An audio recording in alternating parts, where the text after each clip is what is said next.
नमस्कार, मैं हूं नवजोत और हमारी स्पेशल रिपोर्ट में आपका स्वागत है। शिक्षक दिवस को प्रधानमंत्री मोदी ने अब तक के सबसे यादगार शिक्षक दिवस में बदल दिया।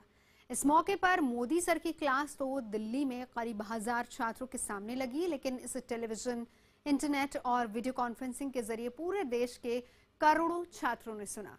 इस मौके पर देश के कई छात्रों को मोदी सर से सीधे सवाल जवाब करने और उनकी राय जानने का मौका भी मिला।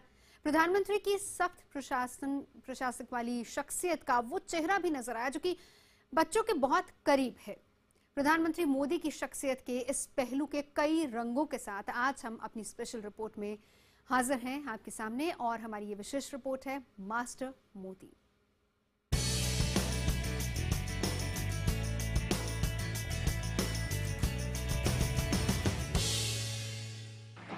आदरणीय प्रधानमंत्री महोदय श्री नरेंद्र दामोदर दास मोदी अब हमारे बीच पहुंच चुके हैं। जब तक हम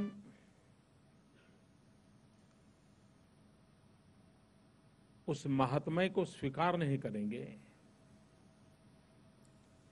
न शिक्षक के प्रति गौरव पैदा होगा, न शिक्षक के माध्यम से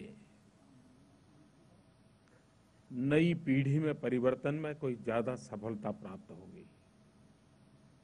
और इसलिए इस एक महान परंपरा को समयानुकूल परिवर्तन करके अधिक प्राणवान कैसे बनाया जाए, अधिक तेजस्वी कैसे बनाया जाए, और इस पर एक चिंतन बहस होने की आवश्यकता है। क्या कारण है कि बहुत ही सामर्थ्यवान विद्यार्थी टीचर बनना पसंद क्यों नहीं करते? इस सवाल का जवाब हम सबको खोजना पड़ेगा। एक बालक के नाते आपके मन में भी काफी सवाल होंगे। आप में से कई बालक ऐसे होंगे जिनको छुट्टी के दिन परेशानी होती होगी। उनको लगता होगा बस सोमवार कैसे आए और ये संडे को क्या किया सब जाकर के टीचर को बता दूं। उसका मन उसको जो अपनी माँ को नहीं बता सकता, अपने भाई बहन को नहीं बता सकता, वो बात अपने टीचर को बताने के लिए वो इतना लालायित रहता है, इतना अपनापन हो जाता है उसको। आप में जैसे बहुत से स्टार स्टूडेंट होंगे, उनको भी ऐसा होता होगा, और वही उसके जीवन को बदलता है। फिर उसका शब्द उसके जीवन में बहुत बड़ा बदलाव लाता है। मैंने 15 अगस्त को एक बात कही थी। मैंने कहा था इस वर्ष मेरी इच्छा है कि हम हमारे देश में जितने स्कूल्स हैं, कोई स्कूल ऐसी न हो कि जहां बालिकाओं के लिए अलग टॉयलेट ना हो। आज कई स्कूल ऐसी हैं जहां बालिकाओं के लिए टॉयलेट नहीं है। कुछ स्कूल ऐसे हैं जहां बालक के लिए भी नहीं, बालिका के लिए भी नहीं है। अब यूं तो लगेगा क्या ये कोई ऐसा कोई काम है क्या जो प्रधानमंत्री ने, लेकिन जब मैं डिटेल में गया तो मुझे लगा कि बड़ा महत्वपूर्ण काम है, करने जैसा काम है। लेकिन मुझे उसमें, जो देश भर के स्कूल के टीचर मुझे सुन रहे हैं, मुझे हर स्कूल से मदद चाहिए, एक माहौल बनना चाहिए। मैं देश के गणमान्य लोगों से भी आग्रह करना चाहता हूं। आप डॉक्टर बने होंगे, वकील बने होंगे, इंजीनियर बने होंगे, आईएएस अफसर बनेंगे, आईपीएस अफसर बने होंगे, बहुत कुछ होंगे। क्या आप अपने निकट की कोई स्कूल पसंद करके सप्ताह में ज्यादा नहीं, एक पीरियड उन बच्चों को पढ़ाने का काम कर सकते हैं?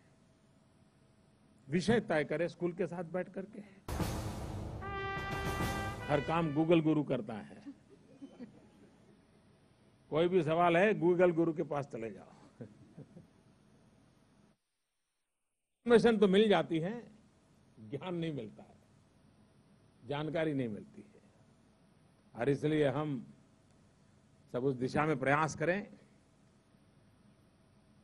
मुझे बताया गया है कि कुछ विद्यार्थियों के मन में सवाल भी हैं, तो मुझे अच्छा लगेगा उन सबसे गप्पे गोष्ठी करना। बहुत हल्का फुल्का का माहौल बना दीजिए, जरा गंभीर रहने की जरूरत नहीं है। आपके शिक्षक ने कहा होगा हाथ ऐसा मत करो, यूं मत करो, ऐसा सब कहा होगा ना। हाँ, तो आपके शिक्षक ने जो कहा है वो यहाँ से जाने के बाद उसको पालन कीजिए, हैं? अभी हंसते खेलते आराम से बैठिए और हम बातें करेंगे। मेरा नाम रिक्जिन आंगमो है। मैं केंद्रीय विद्यालय ले में कक्षा 8वीं की छात्रा हूँ। महोदय जी, मेरा आपसे सवाल यह है कि आपके विद्यार्थी काल में आप और आपके दोस्तों ने स्कूल में जो शरारतें की थी, क्या सर आपको वह याद है? और सर, उन शरारत भरी यादों में से आप हमारे साथ कुछ बांटना चाहेंगे? मैं भी शरारत करता था। मैं एक बता दूं कैसी। आप जानते होंगे वो बजाते हैं बांसुरी सर। शहनाई। शादी जहाँ होती है ना, तो बाहर शहनाई बजाने वाले बैठते हैं। शादी के जब होता है तो किसी के यहाँ शादी ऐसी होती है और शहनाई वाले बजाते हैं, तो हम 2-3 दोस्त थोड़े शरारती थे। हम क्या करते थे, वो शहनाई बजाता है तो हम इमली लेकर के वहां जाते थे, और वो जब बजाते थे तो इमली दिखाते थे। पता है इमली दिखाने से क्या होता है? क्या होता है? आप मन में कल्पना कीजिए इमली की, क्या होता है? मुंह में पानी आता है ना, तो बजा नहीं पाता था।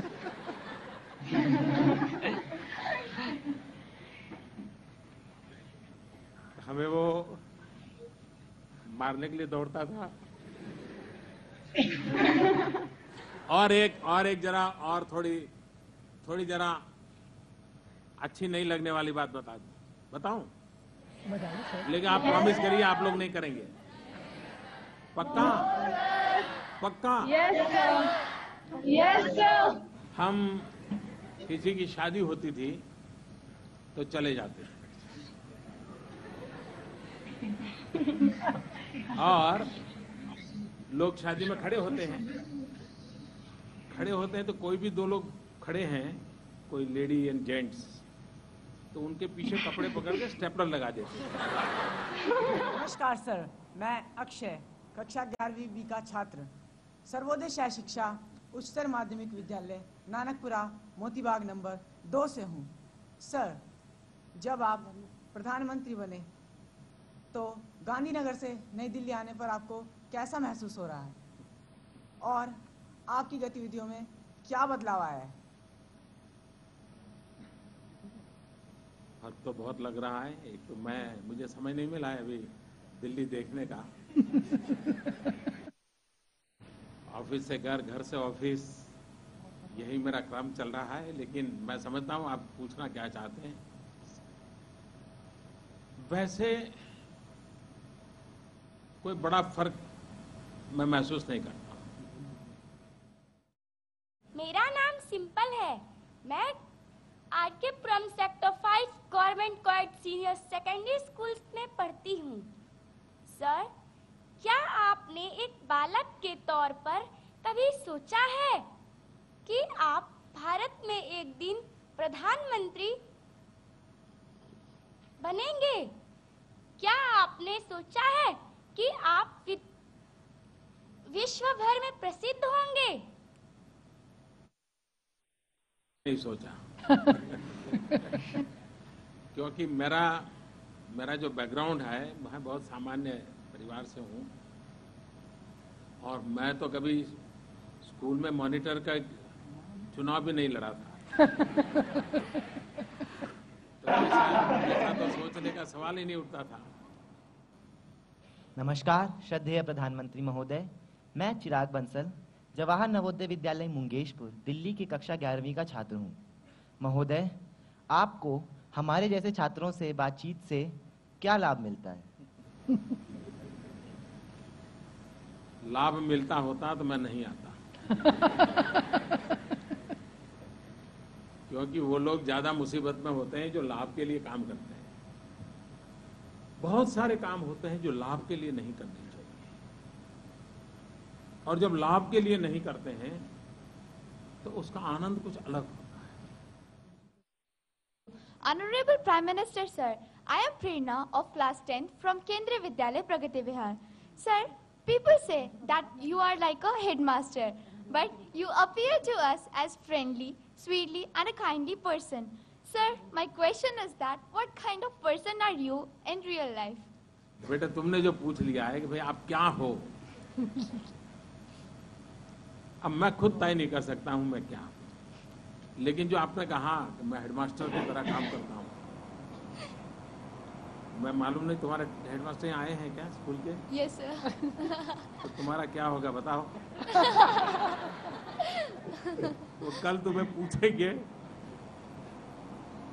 तुम्हारे हेडमास्टर कैसे हैं, मुझे बताइए। सर बहुत अच्छे, सर काइंड है, स्वीट है, सर समझते हैं बातों को, अंडरस्टैंडिंग। लेकिन तुम मुझे ऐसे हेडमास्टर के रूप में पूछ रही हो कि कुछ और? No sir. देखिए, मैं टास्क मास्टर तो हूँ, मैं काम खुद भी बहुत करता हूँ और काम खूब लेता भी हूँ, और समय पे काम हो इसका आग्रही भी हूँ, और शायद मैं इतना डिसिप्लिन न होता, और मैंने शायद खुद से भी इतना ही काम लिया है। ऐसा नहीं कि मैं अपने लिए तो सब रिलैक्सेशन रखता हूँ और औरों के लिए सारे बंधन डालता हूँ, ऐसा नहीं है। और इसलिए मैंने 15 अगस्त को सार्वजनिक रूप से हमारे सरकारी अफसरों को कहा था, अगर आप 11 घंटे काम करेंगे तो मैं 12 घंटे को तैयार हूँ, अगर आप 12 घंटे काम करें तो मैं 13 घंटे काम करने को तैयार हूँ। शिक्षक दिवस पर प्रधानमंत्री नरेंद्र मोदी आज खुद गुरु की भूमिका में नजर आए। शिक्षक दिवस पर छात्रों के साथ प्रधानमंत्री के कार्यक्रम को लेकर समूचे देश में बच्चों में खासा उत्साह देखा गया। बहुत से बच्चे ऐसे रहे जिन्हें प्रधानमंत्री से सीधे सवाल पूछने का मौका मिला, लेकिन बहुत से बच्चे ऐसे भी थे जो सीधे प्रधानमंत्री से सवाल नहीं पूछ पाए। सवाल पूछने से रह गए बच्चे अपने प्रधानमंत्री से आखिर पूछना क्या चाहते थे, सुनना क्या चाहते थे। आइए जानते हैं ऐसे ही बच्चों की ज़बानी। हमारा एजुकेशन सिस्टम काफ़ी एफिशिएंट है और वो ट्राई करेंगे कि इसको और एफिशिएंट बनाया जाए। वो हमारे एजुकेशन ठीक करें और हम चाहते हैं कि वो जो भी आतंकवादी आ रहे हैं उन्हें हमारे देश से आने ना दें। मैं उनसे यही पूछता कि हमें क्वालिटी एजुकेशन प्रोवाइड करना चाहिए हर बच्चों को पूरे भारत में, ताकि हर एक बच्चा शिक्षित हो और वो यही एंजॉय कर सके जो हमारे जैसे बच्चे भी कर रहे हैं।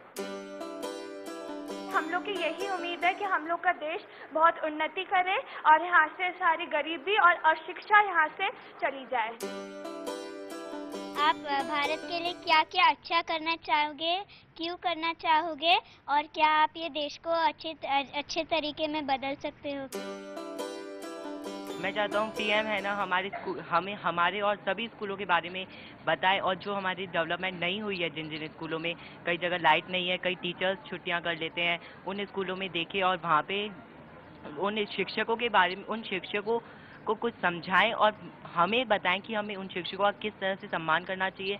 और वहाँ पे जहाँ पे बिजली नहीं है वहाँ बिजली लाएं, पानी की व्यवस्था नहीं होती है कई जगह पे वहाँ पानी की व्यवस्था करें, और कई स्कूलों में बच्चे बीमार पड़ जाते हैं खाने पीने की वजह से, तो वहाँ पे इन सब का भी देखरेख होनी चाहिए।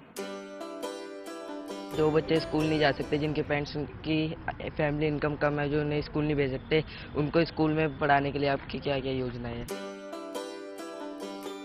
मेरी मोदी जी से यही अपेक्षा है कि वो एजुकेशन सिस्टम जो प्रेजेंट एजुकेशन सिस्टम है उसमें कुछ ऐसे चेंजेस लाए जिसकी वजह से जो आज का यूथ है इंडिया का वो खुद को ग्लोबल या वर्ल्ड लेवल पे रिप्रेजेंट कर सके। मैं यही उम्मीद रखती हूँ कि वो एजुकेशन सिस्टम को ज़्यादा से ज़्यादा स्किल बेस्ड और स्टूडेंट फ्रेंडली बनाए, ताकि स्टूडेंट्स उसे एक बर्डन ना समझें और स्टडीज़ को ज़्यादा एंजॉय कर सकें। कॉलेजेस में जो हायर एजुकेशन में जो एडमिशन प्रोसेस है वो सिर्फ केवल स्टडी से फोकस ना किया जाए, क्योंकि हर बच्चे का अपना एक अलग टैलेंट है, वो उस हिसाब से उसको देखें और उस हिसाब से उसको प्रशिक्षण दिया जाए ताकि वो अपनी फील्ड में आगे बढ़ सके।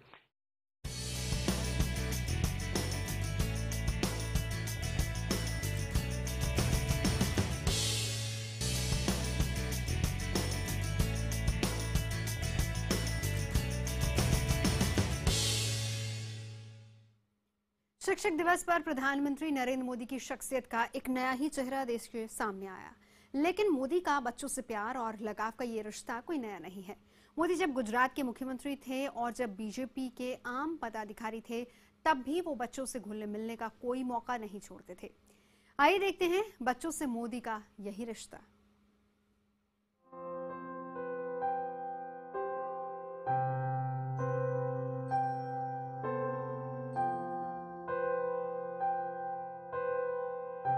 प्रधानमंत्री नरेंद्र मोदी और बच्चे। मोदी कई बार कह चुके हैं कि बच्चों से उनके लगाव की वजह यह है कि बच्चों में ही वो भारत का भविष्य देखते हैं।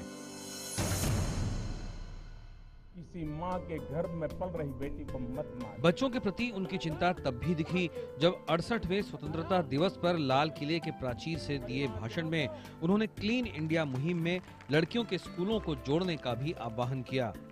बेचारी गांव की माँ बहनें अंधेरे का इंतजार करती हैं। जब तक अंधेरा नहीं जाता है वो शौच के लिए नहीं जा पाती है। उसके शरीर को कितनी पीड़ा हो गई होगी, कितनी बीमारियों की जड़ें उसमें से शुरू होती होगी। क्या हमारी माँ बहनों की इज्जत के लिए हम कम से कम शौचालय का प्रबंध नहीं कर सकते हैं? लाल किले से पीएम का भाषण सुनने के लिए स्कूली बच्चे भी आए थे। सुरक्षा की परवाह न करते हुए प्रधानमंत्री दर्शक दीर्घा में बैठे बच्चों से मिलने उनके बीच पहुंच गए। बच्चों ने भी अपने पीएम को लगभग घेर लिया। चंद रोज पहले जापान में दिखी इस तस्वीर को भी कैसे भुलाया जा सकता है। एक बच्चे के साथ मोदी की अटखेलियों ने उनकी सख्त प्रशासक वाली शख्सियत का कोमल चेहरा दिखाया। टोक्यो में प्रधानमंत्री ने ताइमेई प्राथमिक स्कूल की यात्रा की। संगीत की कक्षा में प्रधानमंत्री नरेंद्र मोदी ने बांसुरी भी बजाई और जापानी बच्चों को कृष्ण की पौराणिक कथा भी बताई। मोदी जापान की प्राथमिक शिक्षा को समझकर भारत में शिक्षा में सुधार के नुस्खे तलाश रहे थे। दरअसल प्रधानमंत्री ने बचपन में वडनगर के भगवताचार्य नरेंद्राचार्य स्कूल में पढ़ाई की है, जहां वो पढ़ाई के साथ नाटक और दूसरे कार्यक्रमों में भी बढ़ चढ़कर हिस्सा लेते थे। मोदी के शिक्षक आज भी उन्हें एक जोशीले छात्र के तौर पर याद करते हैं। भारत के एक वड़ा प्रधान की हैसियत से जो कुछ चल रहा है बहुत अच्छा चल रहा है। मेरा स्टूडेंट है, इसलिए मेरा अधिकार तो है, कुछ भी कह सकता हूँ। और मुझे प्यार भी है, दुलार भी है। मैंने जब पढ़ा तब मुझे लाक्षणिक लगता था ये लड़का क्या बनेगा, ये तो पर्टिकुलरली मैं नहीं कह सकता, लेकिन कुछ बनेगा ऐसी श्रद्धा मुझ में थी। बचपन का वही जोश छात्रों और बच्चों से बात करते हुए प्रधानमंत्री में आज भी दिखता है। बच्चों से मोदी के इस प्यार का गवाह गुजरात लंबे वक्त से बन रहा है, लेकिन बाकी देश के लिए इस लगाव की बड़ी तस्वीर तब दिखी जब मोदी के नेतृत्व में बीजेपी ने बहुमत हासिल किया।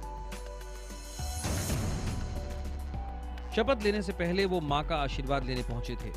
बच्चों को शिक्षा देने वाले मोदी मां के सामने खुद बच्चे की तरह नजर आ रहे थे, लेकिन रिश्तेदारों और पड़ोस के बच्चों के साथ मोदी जाने पहचाने खिलंदड़ अंदाज में ही दिखे।